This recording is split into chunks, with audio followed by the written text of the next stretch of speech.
Your particular personality has purpose. Your leadership has purpose because you were called to solve problems. You were called to influence environments.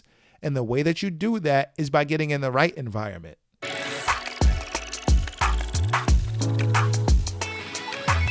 What's going on, aspiring school leader? I am Dr. Donovan Smalls II, and welcome to Beyond the Classroom. I help aspiring school leaders navigate interpersonal and organizational complexities for greater instructional impact. And I believe that you cannot get instructional leadership right if you don't lead people in the organization well.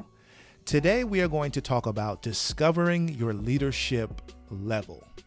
And what I mean by that is, as an aspiring school leader, as you begin to apply for different leadership positions, you might be wondering, what level should I actually be looking to lead? I know that was a question that I asked myself constantly when I was applying for positions as an aspiring leader. I was thinking, what level would be best for me to actually lead? Would it be elementary? Would it be middle? Or would it be high school? And what I discovered is that there's a really important key to answering this question, and it comes down to understanding that your personality has purpose. And what I mean by that is who you are really can be a great indicator in terms of what level that you will best be utilized and you'll best be able to serve, right? So if you're somebody so I'm thinking just about myself, right? When I was thinking about applying for positions, I am more of an introverted person. I am more of a person that's more reserved, who's willing to step out and lead. However, I do need time to kind of wind down from all of the complexities of leadership, right? If you're an introvert, you understand that we gain energy sometimes in isolation. So we gain our energy in isolation, and then it's time to go and lead, and we can do that effectively. So thinking about myself, I was wondering what level would be best for me to lead. And although I had teaching experience at the elementary school level, at the middle school level, and also a little bit at the high school level, I was just thinking, like, what level would be best for me? And I noticed that I have a heart for leading middle school, right? I was fortunate enough to lead at the high school level. I am fortunate enough to lead at the middle school level. And there's just something about that transitional stage of life, right? That allows me to be effective and have critical conversations with students, with teachers, with my colleagues, in terms of the administrators, right? It's just that particular stage that I just noticed that I have a knack for. It's the area that I spent the most time teaching. However, just that transitional stage, I can even point back to my own life as a middle school student, and I knew how pivotal those years were. So there was a personal connection in terms of the leadership level that I chose, but I also understood that just because there is a personal connection in the leadership level doesn't mean that I would be most effective. It just so happens that I believe that, yes, I am the most effective at this particular level, but there were previous experiences that kind of drove me to want to lead at the middle school level. And so I do understand, though, that this can be a little bit nuanced in terms of discovering your leadership level, right? Obviously, you want to land the position or secure the job, right? And you are going to be looking specifically you might be looking at multiple levels just because you want to get your foot in the door. So I do understand the nuances of that. However, when it comes to discovering the level that you're going to be most effective at, I do think that you might want to narrow that down, right? Is your personality more geared toward elementary school? Is your personality more geared to middle or high school? It's something that you have to be self-reflective enough to understand and to spend time with yourself to understand what level you're going to be best utilized in. And so I want to give you 5 principles for discovering your leadership level. Number 1, self-assess your skills and your strengths. For example, If you are somebody who excels in relationship building and nurturing, you might find fulfillment at the elementary school level in terms of your leadership. But if you find that you really enjoy fostering critical thinking and engagement, you might thrive in a middle school setting. Or if you're passionate about preparing students for future challenges and what they might experience in the quote unquote real world, high school is the level that you might be drawn to. So you really want to start understanding yourself in terms of your skills, in terms of what it is that you bring to the table that you can actually facilitate change in a specific area, in a specific level, right? So this is one of the things that you should be thinking about. Self-assess your skills and your strengths. Number 2, experience and passion. So I want you to reflect on which environment resonates with you most and where you feel that your skills are going to be utilized effectively.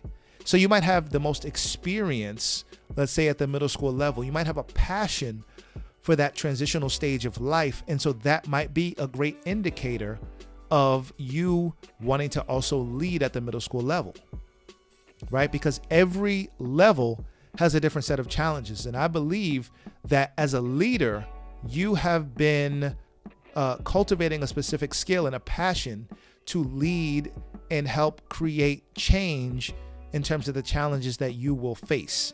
Elementary school has a different set of challenges, middle school and high school, right? So what are you most passionate about in terms of solving those particular challenges? Because I also believe that leadership is about solving problems. What problems are you called to solve?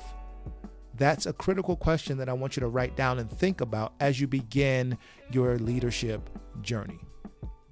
Number 3, seek feedback from peers and mentors in terms of what they think your personality or who you might be, or the level that you might be best be able to serve, right? In terms of your leadership skills, in terms of your passion. Ask a mentor. Get feedback on your leadership style and also your effectiveness, because your mentor should have some experience, not necessarily in each different level, right? They might not have experience in each level. However, they have spent time in the education field to the point where they should be able to speak to what level they think you might flourish and that you might thrive. There's a difference as a leader when it comes to you being able to thrive or just survive. And really, your mentor is going to be able to help you sift through some of that area of unknowing, right? Because you might not know what's best for you in terms of the leadership level and the people that you're going to be able to help serve, but your mentor will be a great resource to get some feedback. Number 4, examine your educational philosophy. So you're going to reflect on your philosophy and your beliefs about teaching and learning. Consider what age group you feel most passionate about influencing. Are you drawn to foundational literacy and social skills in elementary school, the developmental needs of adolescents in middle school, or the academic rigor and independence seen in high school? Because all 3 levels have a different culture. So you must ask yourself, what culture are you most comfortable with creating change, with assisting with issues, with actually solving problems? So you want to examine your educational philosophy to see what level is going to be best for you. And then number 5, understanding of developmental needs, right? So you want to start understanding and really self-reflecting on the unique social, emotional, and academic needs of each level. Because each stage has a different set of values. Each stage has a different set of needs as it relates to development, and you want to be able to begin to sift through and understand what those needs are and how you can meet those needs. So again, we went through 5 principles for discovering your leadership level. And those 5 principles are: number 1, self-assess your skills and strengths. Number 2, identify experience and also your passion. Number 3, seek feedback from peers and mentors. Number 4, examine your educational philosophy. And number 5, understand the developmental needs of each level. Again, I cannot stress this enough. Each level, whether it's elementary school, middle school, or high school, has its different set of complexities, its different culture. And so your particular personality has purpose. Your leadership has purpose because you were called to solve problems. You were called to influence environments. And the way that you do that is by getting in the right environment. And so again, I want to reiterate the fact that I do understand that this is a little bit nuanced, because as you're trying to get your foot in the door, you might be trying to apply to all 3 levels in terms of filling out an application. However, there is a level that you will be most effective. Not saying that you won't be effective at each level, but there is a level that you will be most effective. And so as you begin to engage in some self-reflection, but also looking at the individuals who you will be serving, it will help you identify what level is going to be best for you to lead. I hope you enjoyed this video, and if you did, share it with somebody else. Don't forget to like and subscribe to this channel so that you do not miss a message. But before we go, what are some other ways that you can discover your leadership level? I want you to type that in the comments, and I will be looking for what it is that you have to say, and that we will be engaging in some conversation.